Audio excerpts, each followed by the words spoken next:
November 1942, deep in the treacherous North Atlantic. A lone destroyer battered by relentless storms and hunted by unseen predators faced imminent destruction. Its captain, defying every naval doctrine, prepared a maneuver so radical, so audacious, it threatened to turn his ship into a watery tomb. Yet in that desperate moment, a new legend was born. To understand how it happened, we must go back to the brutal reality of the Battle of the Atlantic. From 1939 to 1945, this vast oceanic theater was a relentless struggle for survival, a desperate fight for control of the vital shipping lanes that connected North America to Great Britain. Without a constant flow of supplies, food, fuel, raw materials and armaments, Britain would starve and its war effort would collapse. The primary threat to these convoys was the German U-boat, Hitler's formidable submarine fleet. These silent hunters, operating in wolf packs, stalked the convoys, sinking merchant ships with terrifying efficiency. Early in the war, the U-boats held a distinct advantage. Their stealth, combined with the vastness of the ocean, made them incredibly difficult to detect and destroy. Allied naval technology, particularly sonar and radar, was still in its infancy, often proving unreliable in the harsh conditions of the open sea. The early years of the war saw staggering losses, with hundreds of thousands of tons of shipping sent to the bottom of the ocean each month. The psychological toll on merchant sailors and naval escorts alike was immense, as the unseen enemy could strike at any moment, turning the frigid waters into a graveyard. The stakes were nothing less than the fate of the Allied war effort, hanging precariously on the ability to keep these supply lines open. The very survival of an entire nation depended on the courage and ingenuity of those who braved the Atlantic's fury and the U-boat's menace. The specific situation unfolding in late 1942 was particularly dire, marking what many historians consider the absolute peak of the U-boat menace. German Admiral Karl Dönitz, the architect of the Wolfpack strategy, had refined his tactics, and his U-boats were operating with unprecedented success. Monthly shipping losses soared to unsustainable levels, threatening to cripple the Allied war machine. Convoys, often comprising dozens of merchant vessels, were escorted by a handful of destroyers, frigates and corvettes, ships designed for speed and anti-submarine warfare, but often stretched thin across thousands of miles of ocean. The sheer scale of the Atlantic, combined with the limited number of escort vessels, meant that many convoys were inadequately protected, making them easy prey for the coordinated attacks of multiple U-boats. The weather itself was an additional, relentless enemy. Gale-force winds, towering waves that dwarfed even the largest ships, and freezing temperatures made detection even harder and survival for shipwrecked sailors almost impossible. Visibility was often reduced to mere yards, making visual contact with periscopes or surfacing U-boats a rare stroke of luck. The constant pitching and rolling of the ships made operating sensitive equipment like sonar a nightmare, and the noise of the storm often masked the subtle sounds of a lurking submarine. The psychological toll on the escort crews was immense. Days blurred into weeks of constant vigilance, the ever-present threat of a torpedo strike, creating an atmosphere of profound tension. Every ping of the sonar, every distant explosion, sent shivers through the ships, reminding them of the invisible danger that surrounded them. The U-boats, commanded by seasoned veterans, were masters of their craft, exploiting every weakness in Allied defenses. They would often surface at night to recharge batteries and attack, disappearing into the depths before dawn, leaving behind a trail of destruction and despair. The strategic imperative was clear: find a way to decisively counter the U-boat or lose the war, as Britain's lifeline was slowly but surely being severed.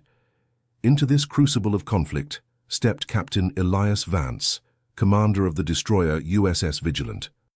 Vance was not a man of conventional wisdom, nor did he fit the mold of a typical naval officer. Born in a small fishing village on the rugged coast of Maine in 1905, he had grown up with the sea in his blood, learning its rhythms and its secrets from an early age. His family had a long lineage of mariners, men who understood that the ocean demanded respect, but also offered opportunities for those bold enough to challenge its norms. From his grandfather, a weathered lobster fisherman, he learned patience and the art of observation, how to read the subtle signs of the water. From his father, a merchant marine captain, he inherited a deep understanding of ship handling and the unforgiving nature of the open sea. Vance's early naval career was marked by a quiet brilliance, a knack for problem-solving that often bypassed established protocols. He was a meticulous observer, spending countless hours studying the behavior of marine life, the currents, and the way sound traveled through water. These seemingly unrelated interests would later prove invaluable, giving him an unconventional perspective on naval warfare. His peers sometimes found him aloof, his mind often lost in thought, but his crew knew him as a fair and fiercely protective leader. He had a reputation for being unorthodox, a trait that both concerned and intrigued his superiors.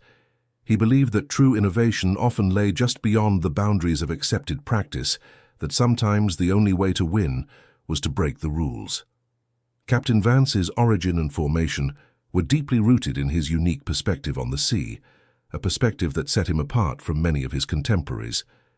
Unlike many officers who came from landlocked backgrounds or prestigious naval academies with little practical experience beyond textbooks, Vance's connection to the ocean was visceral, almost spiritual. He joined the Navy not for glory or rank, but for the profound challenge it presented, for the intricate dance between man and the elements that defined a life at sea.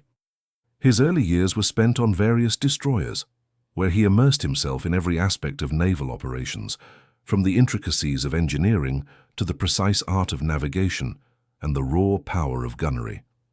However, it was his profound fascination with hydrodynamics and acoustics that truly set him apart. He devoured every book he could find on submarine design, the complex principles of sonar, and the physics of sound propagation underwater. He spent his off-duty hours experimenting with makeshift hydrophones, trying to understand how the ocean's natural sounds, the creaks of the ship, the distant roar of waves, the calls of marine life, could be filtered to reveal the subtle hum of a distant propeller. This deep dive into the unseen world beneath the waves gave him an almost intuitive understanding of submarine warfare, a perspective rarely held by surface ship commanders. He saw the ocean not as a flat, two-dimensional surface, but as a complex three-dimensional environment, full of layers, currents, and acoustic shadows that could be exploited by both hunter and hunted. He understood that the U-boat's strength lay in its ability to disappear, and he sought to find a way for his destroyer to do the same, in its own unique way. His previous experiences with U-boats had been a series of frustrating encounters, punctuated by moments of desperate improvisation and heartbreaking loss. Early in the war, commanding a different destroyer, he had witnessed firsthand the devastating effectiveness of wolfpack tactics. He had chased phantom contacts, dropped depth charges into empty water, and watched helplessly as torpedoes found their marks, sending merchant ships and their crews to their icy graves. These failures, however, were not defeats in his eyes. They were invaluable, albeit painful, lessons. He meticulously analyzed every engagement, every near miss, every U-boat escape. He noticed patterns in their evasive maneuvers, the way they expertly used thermal layers to hide from sonar, the subtle changes in their engine sounds that indicated a change in depth or speed. He began to question the rigid doctrines of anti-submarine warfare, which often relied on predictable search patterns and depth charge attacks that U-boat commanders had learned to anticipate and counter. He believed that to defeat a submarine, one had to think like a submarine, to anticipate its moves, to exploit its weaknesses from a perspective it didn't expect. He started to develop a radical theory. What if a surface ship could, in essence, mimic the stealth and surprise of a submarine? What if it could use its own characteristics, not just to hunt, but to hide in plain sight, to become an unexpected predator that could strike from an unforeseen angle? He spent countless hours in the chart room, sketching diagrams, calculating vectors, and pondering the acoustic properties of water, convinced there was a solution beyond the conventional. The transition to this radical idea was born out of sheer desperation, a moment of profound clarity forged in the fires of loss. After a particularly brutal convoy attack where 3 merchant ships were lost, despite the valiant efforts of his crew, Captain Vance retreated to his cabin, the weight of the losses heavy on his shoulders. The faces of the drowning sailors, the screams carried on the wind, haunted his every waking moment. He stared at the charts, at the inconclusive sonar readings, at the grim reports of U-boat activity. The conventional methods were simply not enough. They were failing, and lives were being needlessly sacrificed. He realized that the only way to break the stalemate, to truly turn the tide, was to fundamentally change the rules of engagement.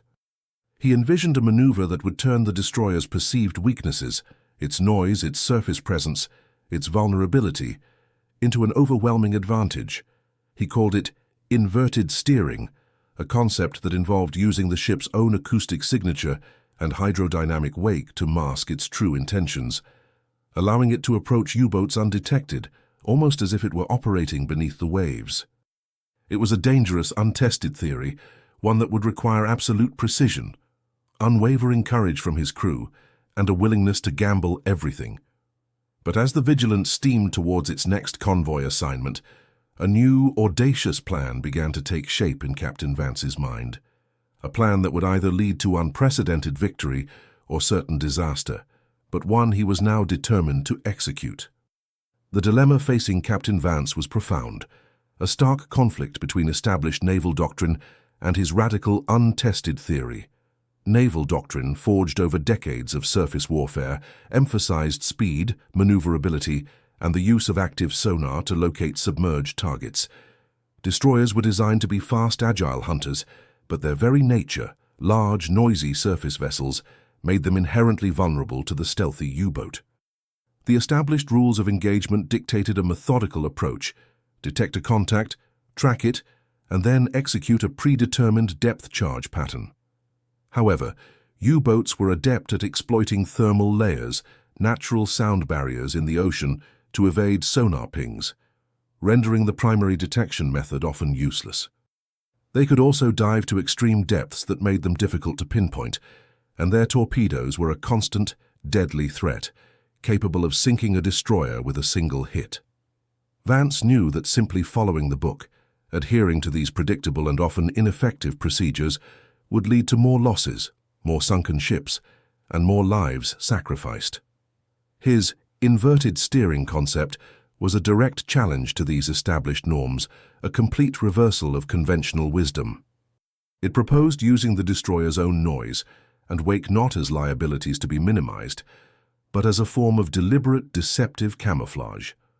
This would allow the ship to approach a U-boat from an unexpected vector, effectively turning the hunter into the hunted in a way the U-boat wouldn't anticipate. The risk was immense. If the maneuver failed, if the U-boat detected them, the Vigilant could become an easy target, sacrificing itself and leaving the convoy defenseless. He faced not only the cunning enemy, but also the skepticism of his own officers, who viewed his ideas as dangerously unconventional, bordering on suicidal. The moment of decision arrived, with the sudden, chilling reality of a full-scale U-boat attack, a coordinated assault that threatened to shatter Convoy ONS-154. The Vigilant was escorting this vital lifeline of 45 merchant ships through a raging North Atlantic storm, one of the fiercest of the season. The U-boats, emboldened by the foul weather that hampered Allied air cover and made sonar operations difficult, struck with a ferocity that was both terrifying and efficient. Torpedoes streaked through the churning water, leaving phosphorescent trails, and explosions ripped through the merchant fleet, sending geysers of water and debris skyward. The Vigilant sonar operator reported multiple contacts, but the U-boats were playing a deadly game of cat and mouse, diving deep, using the storm's noise and the thermal layers to mask their movements. Conventional depth charge patterns yielded no results. The U-boats simply slipped away, only to reappear and strike again. Panic began to ripple through the convoy as ships broke formation, desperately trying to evade the unseen attackers. Captain Vance, his face grim but determined, knew this was the moment. He ordered the helm to execute Operation Maelstrom, his code name for the inverted steering maneuver. His executive officer, Lieutenant Commander Miller, a by-the-book officer, hesitated, questioning the radical nature of the plan. "Captain, this goes against every procedure, every regulation we have," Miller stated, his voice tight with concern. his knuckles white as he gripped the console. Vance met his gaze, his eyes reflecting the steely resolve of a man who had seen too much loss. "And following every procedure is getting our convoy sunk, Miller. We're going in. Prepare to execute on my mark." The decision was made, a desperate gamble against the overwhelming odds, a profound defiance of naval orthodoxy in the face of overwhelming danger. The fate of the convoy, and perhaps the very future of the Battle of the Atlantic, now rested on this single, audacious act. The execution of Operation Maelstrom was a breathtaking display of precision, audacity, and the unwavering discipline of the Vigilant's crew. Vance ordered the destroyer to increase speed dramatically, not directly towards the U-boat contact, but on a converging course that would bring the ship into the U-boat's acoustic blind spot. The Vigilant's powerful engines roared to life, pushing the ship through the mountainous waves, creating a massive acoustic signature and a turbulent wake that churned the already violent sea. This was the core of inverted steering in action. Instead of trying to be silent, Vance used the destroyer's own noise as a deceptive shield. The U-boat, relying primarily on passive sonar to detect surface vessels, would pick up the loud, fast-moving destroyer, but its precise location and vector would be obscured by the sheer volume of sound and the chaotic, frothing wake. It was a deliberate act of acoustic saturation, designed to overwhelm the U-boat's sensitive listening devices. As the Vigilant closed the distance, Vance ordered a series of rapid, sharp turns, using the ship's rudder to create powerful cavitation bubbles and further distort its acoustic profile. It was as if the destroyer was deliberately creating its own underwater storm, a localized acoustic maelstrom that confused the U-boat's hydrophones, making it impossible to accurately track the approaching threat. The U-boat commander, expecting a conventional depth charge run, would likely be tracking the Vigilant's apparent course, unaware that the destroyer was, in effect, diving into its own acoustic shadow, positioning itself for a kill.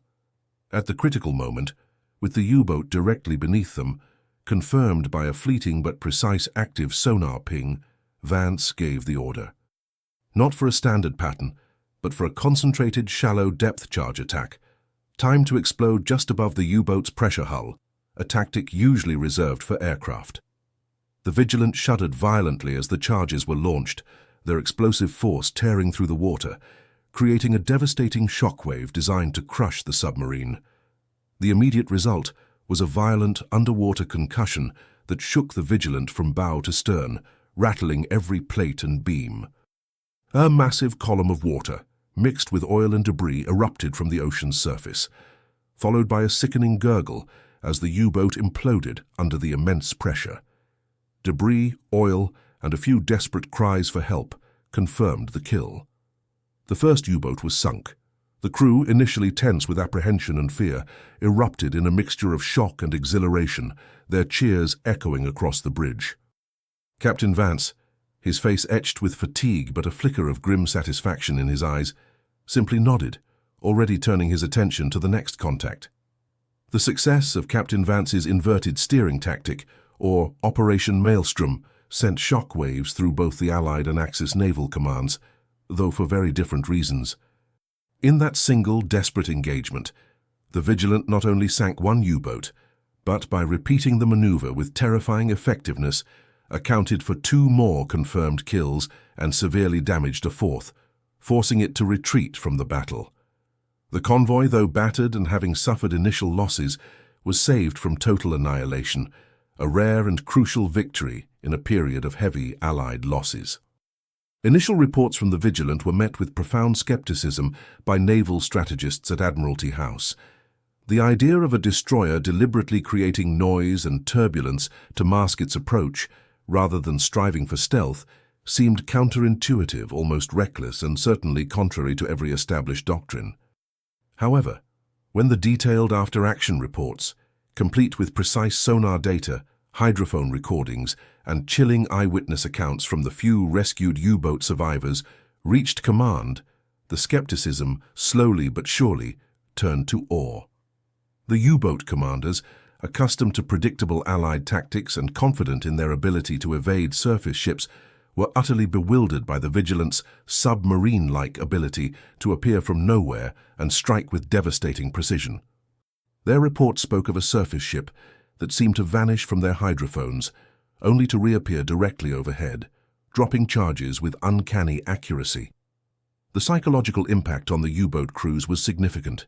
They began to fear the ghost destroyer that defied their understanding of naval warfare, a vessel that seemed to operate by its own rules, striking from the very acoustic chaos it created. This fear, spread through the U-boat fleet, began to erode their morale and confidence, a crucial shift in the psychological battle of the Atlantic. The historical impact of Captain Vance's innovation, while not immediately revolutionizing global anti-submarine warfare on a grand scale, proved a critical and enduring point. Rigid adherence to doctrine could be a profound weakness in a dynamic conflict. His inverted steering demonstrated that creative, unconventional thinking, combined with a deep understanding of the environment and the enemy, could overcome technological disadvantages and psychological barriers. While the specific maneuver was complex and required a highly skilled crew, elements of Vance's philosophy, using acoustic deception, exploiting blind spots, and attacking from unexpected vectors, began to subtly influence later anti-submarine tactics. It encouraged other commanders, particularly those facing similar desperate situations, to think outside the box, to adapt their strategies to the ever-evolving U-boat threat, rather than relying solely on outdated methods. The story of the Vigilant's success, though initially kept under wraps for security reasons and to maintain the element of surprise, became a legend whispered among the Allied escort forces, a beacon of hope in the darkest days of the Battle of the Atlantic. It proved that even against a technologically advanced and ruthless enemy, human ingenuity and courage, when applied with daring and precision, could turn the tide. It was a powerful testament to the idea that sometimes, to defeat a predator that relies on stealth and predictability, you must become something even more unpredictable, a hunter that defies categorization. Vance's actions underscored the importance of individual initiative and the willingness to challenge established norms when the stakes are highest, leaving a legacy of strategic flexibility. After the war, Captain Elias Vance, despite his heroic actions and the undeniable impact of his innovative tactics, largely faded from public view. He was awarded several commendations for his distinguished service, including the Navy Cross, but his unconventional methods and quiet demeanor meant he was never fully embraced by the more traditional elements of the Navy establishment. He was seen as an outlier, a maverick whose success was difficult to replicate or integrate into standard training. He retired quietly, choosing the familiar comfort of his beloved Maine coast, where he spent his days fishing and studying the sea, much as he had in his youth. He rarely spoke of his wartime exploits, preferring the quiet solitude of his life, finding solace in the rhythmic ebb and flow of the tides. However, among the veterans of the Battle of the Atlantic, particularly those who had served in the escort groups, his name was whispered with reverence and admiration. He was the man who dared to turn a destroyer into a submarine, who defied the rules and, against all odds, won. His story, though not widely known to the general public, served as an enduring inspiration to those who understood the true nature of the fight and the immense pressures faced by those on the front lines of the U-boat war. He passed away peacefully in 1978, at the age of 73, leaving behind a legacy not of grand pronouncements or public accolades, but of quiet courage, profound innovation, and an unwavering commitment to protecting those under his charge. His life was a testament to the idea that true heroism often resides not in conformity, but in the daring spirit of those who challenge the impossible. This is the true legacy of Captain Elias Vance and the USS Vigilant. It is the proof that even in the darkest times, even when everything seems lost, even when the whole world tells you that you are defeated, a few determined people can change history. One audacious maneuver at a time, one U-boat at a time, and in the process prove that the human spirit, when hardened by suffering and ignited by ingenuity, is stronger than any propaganda, stronger than any numerical superiority, stronger than any war machine.